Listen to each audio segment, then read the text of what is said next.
Le métier d'ostéopathe est venu à moi quand j'ai commencé à me faire traiter en ostéopathie. Je voyais tellement que ça faisait des résultats flagrants en très peu de traitements, après avoir expérimenté d'autres thérapeutiques dans le passé. Donc, je me suis dit, c'est ça que je voulais faire.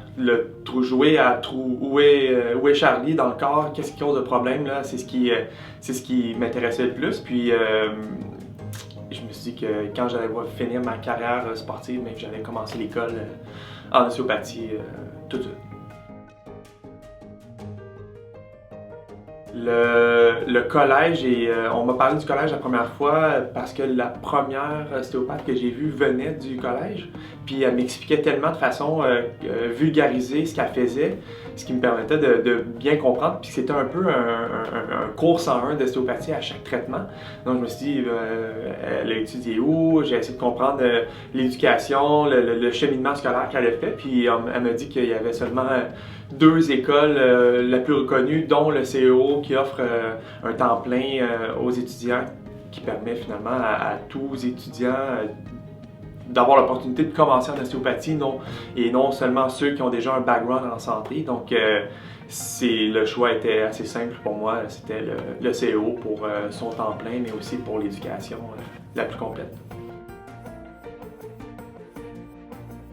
Donc, que ce soit l'école la plus reconnue vient, d'après moi, entre autres, du fait de l'enseignement de très haut niveau qu'on reçoit, puis ça vient, entre autres, des professeurs, des superviseurs en clinique que nous avons, qui sont tous un plus reconnus que l'autre, soit spécialisés dans différents champs de pratique, qui fait en sorte que l'éducation qu'on reçoit est au plus haut niveau. Que ce soit dans leur accessibilité, quand on veut leur poser des questions, leur générosité de prendre le temps de vraiment nous montrer qu'est-ce que l'ostéopathie appliquée à des vrais patients, des vrais problèmes, et non pas juste enchaîner les techniques. Donc c'est vraiment l'éducation complète, mais ça vient entre autres des enseignants, des superviseurs en clinique qui prennent vraiment le temps et qui ont la passion pour l'ostéopathie.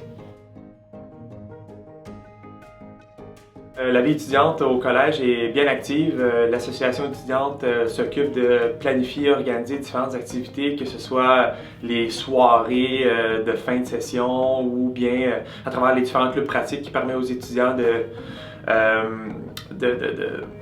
d'affiner leur palpation en vue des examens, ou même aux étudiants qui ont déjà gradué de revenir faire certaines activités palpatoires. L'association étudiante est là pour les étudiants, que ce soit pour certains problèmes à résoudre.